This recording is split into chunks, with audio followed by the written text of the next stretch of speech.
Hello students, welcome to my channel science analysis. Student, आप सभी जानते हो कि आपकी धमाका सीरीज चल रही थी और आप ये भी जानते हो कि धमाका सीरीज का पार्ट वन वीडियो में हमने आपको बायोलॉजी का, यानी कि आप सभी को पता है पार्ट वन वीडियो में हमने आपको बायोलॉजी का एक मोस्ट इंपॉर्टेंट 7 मार्क्स का क्वेश्चन आप सभी को मैंने बताया हुआ था। ठीक है, अगर आप अच्छे से देखे होगे। ठीक है, तो इस वीडियो में हम आपको बताने वाले हैं बच्चों फिजिक्स का एक मोस्ट इंपॉर्टेंट क्वेश्चन जो कि बोर्ड एग्जाम में बार बार पूछा जाता है। कितने मार्क्स का बच्चों? 7 मार्क्स का एक क्वेश्चन है, आपके बोर्ड एग्जाम में हर बार और बार बार पूछा जाता है। अगर आप चैनल पर नए हो, चैनल को सब्सक्राइब कर सकते हो, बेल आइकन प्रेस कर सकते हो ताकि हर एक वीडियोस की नोटिफिकेशन आप तक पहुंच सके और आपकी तैयारी बेहतर ढंग से हो सके।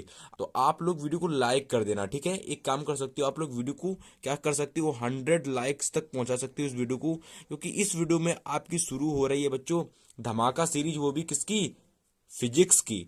फिजिक्स की धमाका सीरीज शुरू हो रही है। आप सभी को पता है कि अध्याय 1 से अध्याय 14 तक, यानी कि आपके अध्याय 1 से अध्याय 14 तक हम मोस्ट इंपॉर्टेंट लॉन्ग क्वेश्चन की सीरीज चला रहे थे। अब आप ये भी जानते हो कि 7 नंबर वाली मोस्ट इंपॉर्टेंट क्वेश्चन की सीरीज चल रही थी, जिसका ये पार्ट, यानी कि अगर हम बात करें ये पार्ट 2 है, लेकिन फिजिक्स का एक क्वेश्चन नंबर 1 है। तो पूरी वीडियो को एंड तक देखना। तो चलिए वीडियो को शुरू करते हैं। हाँ, तो स्टूडेंट्स, जो हमारा क्वेश्चन नंबर फर्स्ट है, यानी कि फिजिक्स का जो मोस्ट इंपॉर्टेंट 7 मार्क्स का क्वेश्चन है बच्चों, ये पहला क्वेश्चन है और वेरी वेरी इंपॉर्टेंट क्वेश्चन है। बहुत सारे यूट्यूब चैनल क्या करते हैं कि यहाँ पर लिख देते हैं 18, 19, 20, 21। ऐसा कुछ भी नहीं है। कोई भी क्वेश्चन इतने बार नहीं पूछा जाता, लेकिन हाँ पूछा जा सकता है, लेकिन वह लोग अपने मन से भी कुछ इंक्लूड कर देते हैं। लेकिन बच्चों, मैं कुछ भी फेक नहीं लाने वाला हूं, बस मैं इतना बता देता हूं कि ये क्वेश्चन आपका मोस्ट इंपॉर्टेंट क्वेश्चन है। अगर आप इस क्वेश्चन को पढ़कर नहीं जाते हो तो मैं गारंटी के साथ कह सकता हूं 2022 बोर्ड एग्जाम में, यानी कि 2022 बोर्ड एग्जाम में आपको किसी ना किसी सेट में यह क्वेश्चन 100% देखने को मिलेगा बच्चों। तो आप लोग जितना कोशिश हो इस क्वेश्चन को अच्छे तरीके से करो याद। अब याद कैसे करना है ये मैं आपको वीडियो में देखते ही देखते बता दूंगा, यानी कि ये इतनी सरल लैंग्वेज में मैं आपके लिए क्वेश्चन लिख के लाया हूं कि आपको बस पढ़ते ही पढ़ते समझ में आ जाएगा। केवल आप लीड लगाइए और प्यारे तरीके से कि इस क्वेश्चन को देखते रहिए और वीडियो को देखते रहिए। तो चलिए शुरू करते हैं। तो सबसे पहले बच्चों क्वेश्चन पढ़ते, क्वेश्चन लिखा है कि विद्युत चुंबकीय प्रेरण से क्या समझते हैं। यानी कि अगर आप विद्युत चुंबकीय प्रेरण को नहीं जानते हो और साथ ही साथ इसके साथ जो प्रयोग किया गया है उसको भी नहीं जानते हो, तो ये बहुत ही ज्यादा आपके लिए हेल्पफुल वीडियो है और इम्पॉर्टेंट क्वेश्चन है। तो इम्पॉर्टेंट क्वेश्चन को ये हम लोग समझ के चलते हैं। ठीक है कि इम्पॉर्टेंट है। तो चलिए सबसे पहले हम लोग जानते हैं कि विद्युत चुंबकीय प्रेरण क्या होता है। यानी कि आपका जो विद्युत चुंबकीय प्रेरण है इसको क्या कहते हैं, यानी कि विद्युत चुंबकीय प्रेरण प्रक्रिया क्या प्रक्रिया है। ठीक है, और ये बच्चों ये आपका क्वेश्चन लिया गया आपके अध्याय 13 से। किससे? अध्याय 13, यानी कि चैप्टर नंबर जो आपका 13 है। और आपको पता होगा चैप्टर नंबर जो हमारा 13 है वो है आपका विद्युत धारा। कौन सा चैप्टर है आपका? विद्युत धारा। ठीक है, आई होप सभी को ये चैप्टर अच्छे से पढ़े होंगे। नहीं पढ़े होंगे, अगर थोड़ा बहुत भी पढ़कर आए होंगे अपने स्कूल से या कॉलेज से या फिर ट्यूशन से, तो यह क्वेश्चन बच्चों आपको बहुत ही अच्छी तरीके से समझने आने वाला है। ठीक है, तो चलिए शुरू करते हैं विद्युत चुंबकीय प्रेरण से। तो बच्चों एक बार देखो, मैंने बहुत ही ज्यादा मेहनत करी कि आपके लिए वीडियो लाया हूं। बहुत ज्यादा मेहनत किया मैंने इस नोट्स को बनाने में। हालांकि ये नोट्स मेरे पहले से तैयार थे, ठीक है, लेकिन फिर भी मैंने आपके अच्छे हैंड रिटन नोट्स बनाने के लिए बहुत ज़्यादा मेहनत की है। तो आपको भी मेहनत करना होगा। आपको ये वीडियो अपने फ्रेंड्स के साथ ज़्यादा से ज़्यादा शेयर करना होगा। ठीक है, तो चलिए इसको हम पढ़ते हैं। क्या है विद्युत चुंबकीय प्रेरण? देखो लिखा है कि जब किसी बंद परिपथ, यानी कि जब किसी बंद परिपथ में, अब बंद परिपथ कैसा है, यानी कि किसी बंद परिपथ में, यानी कि जैसे मान लेते हैं कोई बंद परिपथ है, जैसे कि बंद परिपथ है, उसके चारों तरफ तार लपटे हुए हैं। ठीक है, तो जब किसी बंद परिपथ में उसके चुंबकीय क्षेत्र में परिवर्तन होता है तो उसमें एक प्रेरित धारा बहने लगती है। अब धारा कब बहेगी? जब किसी बंद परिपथ में उसके चुंबकीय फ्लक्स में परिवर्तन होगा। किसमें? चुंबकीय क्षेत्र में। अब जैसे मान लेते हैं कि जैसे कोई चुंबक है, ठीक है, कोई बंद चुंबक है गोल गोल, ठीक है। अब उसके जब हम लोग उसके चुंबक को क्या करेंगे, उसके चुंबकीय मान को बार बार हम परिवर्तन करेंगे। जब उसके चुंबकीय मान को बार बार हम परिवर्तन करेंगे तो बच्चों क्या होगा, उसमें एक धारा बहने लगेगी। अब वो धारा चुंबक में नहीं बहेगी, लेकिन अगर हम क्या करें, अगर हम ले कोई कुंडली ले लें और कुंडली के चारों तरफ, अगर हम कुंडली के चारों तरफ थोड़ा थोड़ा चुंबक लपेट दें और कुछ तार की लपेट दें, ठीक है, तो बार बार अगर हम चुंबक के मान को परिवर्तित करेंगे, चुंबकीय मान को परिवर्तित करेंगे, तो उस कुंडली में धारा बहने लगेगी, ठीक है। उस कुंडली में धारा बहेगी और वह धारा जब तक बहेगी, कब तक बहेगी, जब तक कि उस कुंडली में, यानी कि कुंडली में चुंबकीय मान बार बार परिवर्तित होगा। अगर बार बार मान परिवर्तित नहीं होगा तो धारा नहीं बहेगी। तो वही चीज लिखी हुई यहां पर, लिखा हुआ कि जब किसी बंद परिपथ में उसके चुंबकीय क्षेत्र में परिवर्तन होता है तो उसमें एक प्रेरित धारा बहने लगती है, और यह धारा केवल जब तक बहती है जब तक कि चुंबकीय क्षेत्र में परिवर्तन होता है। आई होप सभी को ये तो समझ में आया होगा कि कब तक धारा बहती है, कि जब तक चुंबकीय क्षेत्र में परिवर्तन होता है तब तक धारा बहती है, ठीक है। आगे देखते हैं, आगे लिखा हुआ है, अतः प्रेरित धारा के बहने की इस प्रक्रिया को विद्युत चुंबकीय प्रेरण कहते हैं। तो आई होप सभी को विद्युत चुंबकीय प्रेरण समझ में आया होगा। एक बार पढ़ लो खुद से, आई होप सभी को समझ में आ जाएगा। स्क्रीनशॉट ले लो, फिर हम आगे बढ़ते हैं। तो बच्चों आगे आप लोग हेडिंग डालिएगा, विद्युत चुंबकीय प्रेरण संबंधी फैराडे का प्रयोग। अब बच्चों जो ये आपका विद्युत चुंबकीय प्रेरण जो आपको नियम था और ये जो प्रयोग था, ये जो पूरी प्रक्रिया थी बच्चों, ये आपके किसने दी थी, ये आपके दी थी फैराडे साहब ने। किसने दी थी, फैराडे साहब ने। समझ में आया। तो ये पूरी प्रक्रिया बच्चों आपकी फैराडे साहब ने दी थी। आई होप सभी को ये अच्छे से समझ में आ जाना चाहिए, ठीक है। इंपॉर्टेंट क्वेश्चन है, आप कह सकते हो इसको, ठीक है। तो विद्युत चुंबकीय प्रेरण संबंधी फैराडे का प्रयोग था। पहला प्रयोग जो बच्चों था, इस प्रयोग में इन्होंने क्या किया था, इस प्रयोग में इन्होंने, फैराडे जी ने एक कुंडली, अब ये कुंडली कैसी होती है बच्चों, कुंडली वह चीज होती है जैसे कि जिसमें कुंडली कैसी होती है, जैसे कि मान लेते हैं कोई गोल गोल, इस प्रकार का गोल गोल कोई चीज है, मान लेते हैं कोई गोल गोल लकड़ी की चीज है, ठीक है। अब इस गोल गोल लकड़ी की चीज में मैंने क्या किया, तार ऊपर से लपेट दिया, ठीक है, तार ऊपर से मैंने लपेट दिया, तो ये हमारी कुंडली बन गई। तो इस प्रयोग में तो ये क्या हो जाएगी बच्चों, कुंडली हो जाएगी, ठीक है। तो बच्चों इस प्रयोग में एक कुंडली तथा एक चुंबक को लिया गया। अब चुंबक क्या चीज होती है बच्चों, चुंबक तो आप लोग बचपन में खेलो भी होगे, ठीक है, और जानते भी होगी चुंबक को, ठीक है। चुंबक में दो ध्रुव होते हैं बच्चों, ठीक है। चुंबक में कितने ध्रुव होते हैं, दो ध्रुव होते हैं, एक होता है नॉर्थ और एक होता है साउथ, ठीक है। चुंबक को आप कितनी भी टुकड़ों में तोड़ दो, लाइक आप चुंबक को कितने भी टुकड़ों में तोड़ दो, मगर उसके दक्षिणी ध्रुव और उत्तरी ध्रुव हमेशा बने रहेंगे, यानी कि नॉर्थ साउथ एंड आपका जो दक्षिणी ध्रुव है, नॉर्थ और साउथ, दोनों ही हमेशा, चाहे उनको कितने भी टुकड़ों में आप क्यों ना तोड़ दो, लेकिन उनके जो दक्षिणी और उत्तरी ध्रुव हैं वो हमेशा के लिए बने रहेंगे, ठीक है। तो बच्चों क्या हुआ था, इन्होंने इस प्रयोग में फैराडे जी ने क्या किया था, एक कुंडली तथा एक चुंबक को लिया, ठीक है। और चुंबक में आप जानते हो कि दक्षिणी ध्रुव और उत्तरी ध्रुव, यानी कि उत्तरी ध्रुव और दक्षिणी ध्रुव दोनों ही होते हैं, नॉर्थ एंड साउथ दोनों ही होते हैं, ठीक है। तो चलिए इतना तो समझ में आया कि आखिर इन्होंने क्या क्या यूज में लिया था। अब इनका क्या प्रयोग था उसको हम आगे देखेंगे। हाँ तो बच्चों ये मैं आपको पढ़ूंगा, जो मैंने थ्योरी लिखी, बहुत आसान भाषा है, बहुत ही आसान लैंग्वेज में लिखी गई थ्योरी है, आपको एक ही बार पढ़ने में समझ में आ गई होगी, ठीक है। तो बच्चों क्या था, इन्होंने एक कुंडली और एक चुंबक लिया था। चुंबक में कौन से ध्रुव थे, चुंबक में दो ध्रुव थे, दक्षिणी ध्रुव और उत्तरी ध्रुव, ठीक है। एक कुंडली थी, और कुंडली मैंने आपको बता दिया कुंडली क्या चीज होती है, ठीक है। तो चलिए पढ़ते हैं कि क्या इन्होंने किया था प्रयोग में अपने। तो इन्होंने प्रयोग में किया था बच्चों कि इस प्रयोग में फैराडे जी ने चुंबक तथा कुंडली को पास पास रखा। और कैसे पास पास रखा, यानी कि कुछ जगह छोड़ दी उन्होंने और उन दोनों को पास पास रखा, तथा कुछ क्षण जगह छोड़ दी, यानी मैंने बताया कि कुछ क्षण जगह छोड़ दी, ठीक है। जब कुंडली को, समझ रहे हो, एक तरफ इन्होंने क्या रखा, चुंबक को रखा और एक तरफ इन्होंने कुंडली को रखा। समझ में आया। आप चुंबक को इधर रख सकते हो, कुंडली को इधर रख सकते हो, कुंडली को इधर रख सकते हो, चुंबक को इधर रख सकते हो, किधर भी मना है उधर रख सकते हो, ठीक है। तो इन्होंने क्या किया, एक तरफ कुंडली को रखा और एक तरफ चुंबक को रखा, ठीक है। फिर देखिए आगे क्या लिखा हुआ है, जब कुंडली के समीप, यानी कि जब कुंडली के समीप चुंबक को, यानी कि जब कुंडली के समीप चुंबक के उत्तरी ध्रुव यानी कि नॉर्थ साउथ को ले जाया जाता है, तो कुंडली में जुड़े धारामापी की दिशा विक्षेपित हो जाती है। आपको बता दूं कि जो धारामापी है, ठीक है, ये धारामापी में एक सुई लगी होती है, ठीक है, उसको हम लोग कहते हैं धारामापी, ठीक है। तो ये धारामापी आपका किससे जुड़ा हुआ है बच्चों? कुंडली से जुड़ा हुआ है, ठीक है। किससे जुड़ा हुआ है? कुंडली से। तो कुंडली में धारामापी की दिशा कब चेंज होगी बच्चों? जब हम लोग किसको ले जाएंगे? चुंबक को। कहाँ? हमारा चुंबक के जब नॉर्थ साउथ को हम लोग किसके करीब ले जाएंगे? कुंडली के करीब। तब क्या होगा? धारामापी की जो दिशा होगी वो चेंज हो जाएगी, यानी कि विक्षेपित हो जाएगी, ठीक है। तो क्या होता है? धारामापी की जो दिशा होती है विक्षेपित हो जाती है।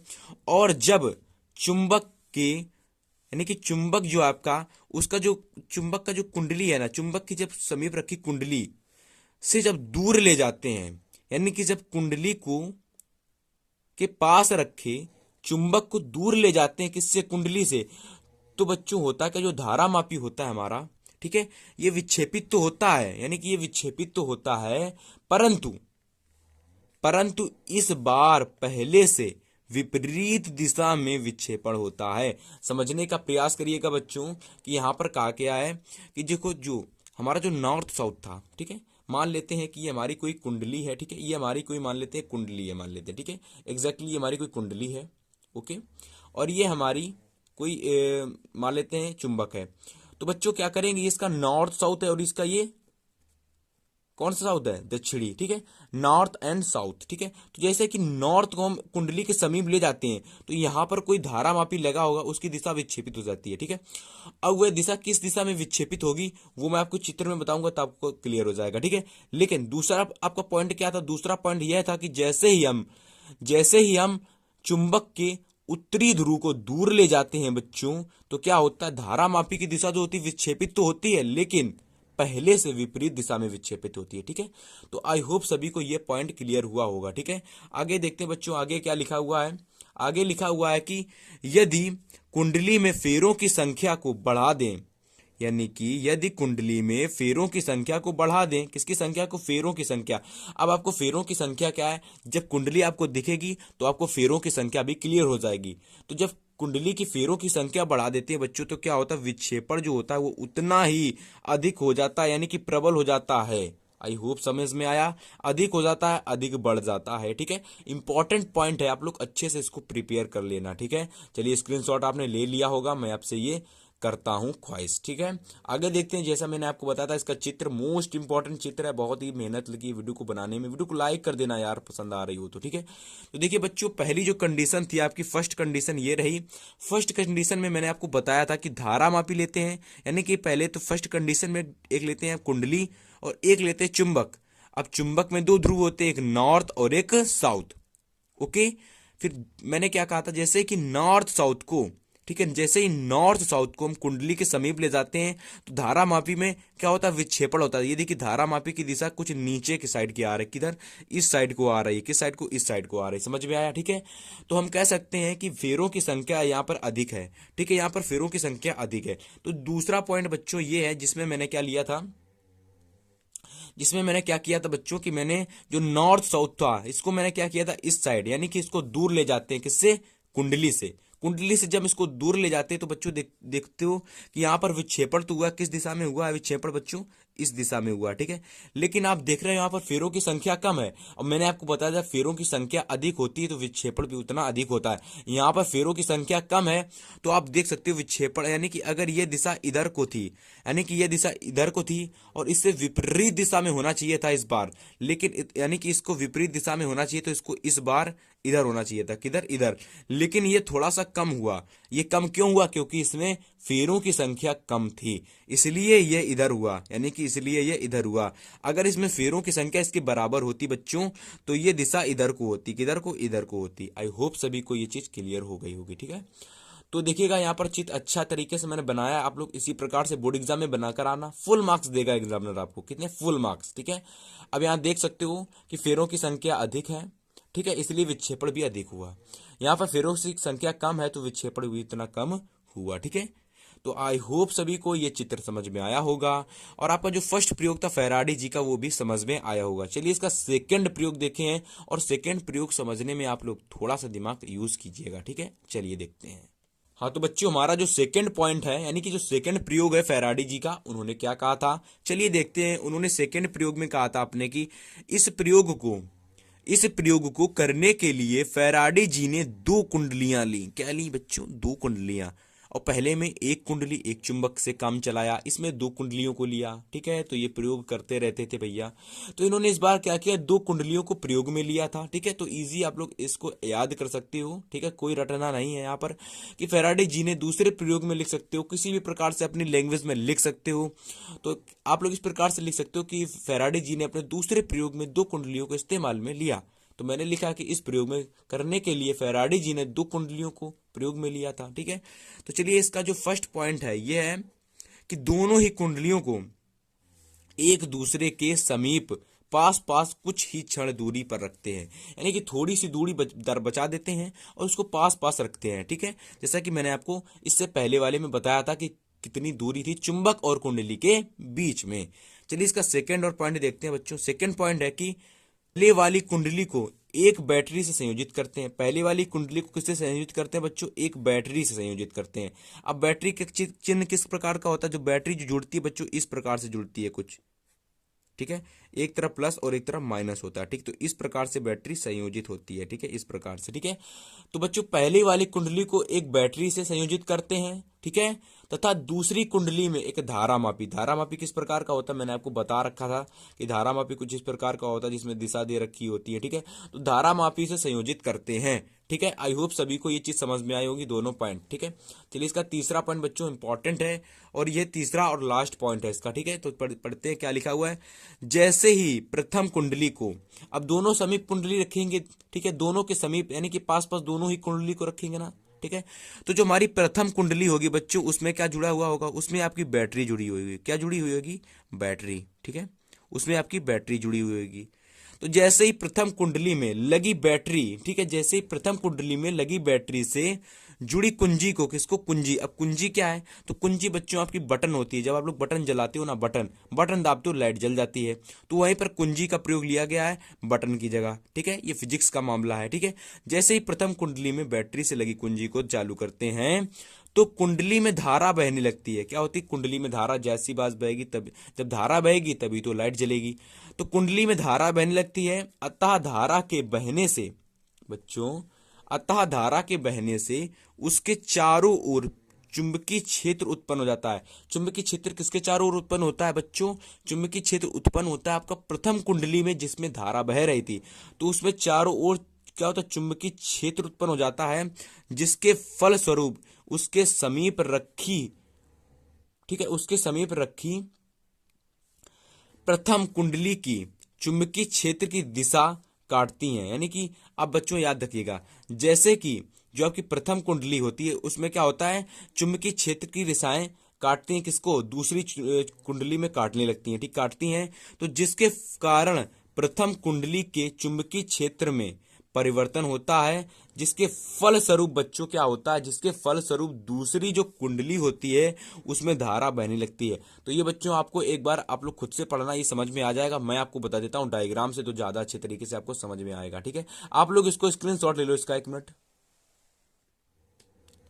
आई होप सभी ने इसका स्क्रीनशॉट ले लिया होगा। ठीक है, तो आप लोग इसका स्क्रीनशॉट लेकर पढ़ सकते हो। मैं आपको चित्र से समझाता हूं एक बार। ठीक है, तो बच्चों मैंने आपसे क्या कहा था?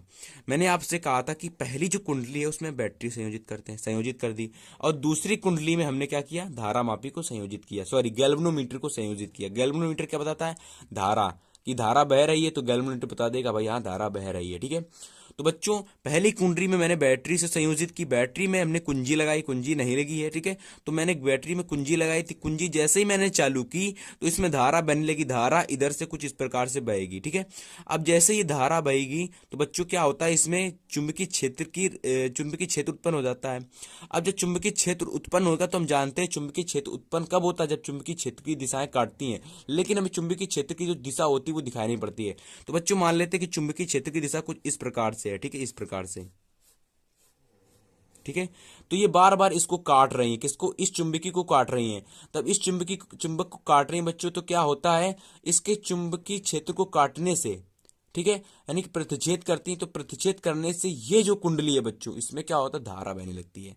तो बच्चों यही दूसरा नियम था आपका, दूसरा प्रयोग था फैराडे जी का, कि प्रथम कुंडली में जब चुंबकीय क्षेत्र की दिशा दूसरी कुंडली में काटती हैं तो उसमें धारा बहने लगती है। ठीक है, तो यह था आपका द्वितीय प्रयोग फैराडे जी का। तो आई होप सभी को ये इंपॉर्टेंट क्वेश्चन समझ में आया होगा। समझ में आया तो वीडियो को लाइक कर देना, चैनल को सब्सक्राइब कर देना। मिलेंगे नेक्स्ट वीडियो में धमाका सीरीज के साथ, तब तक के लिए गुड बॉय गुड लक।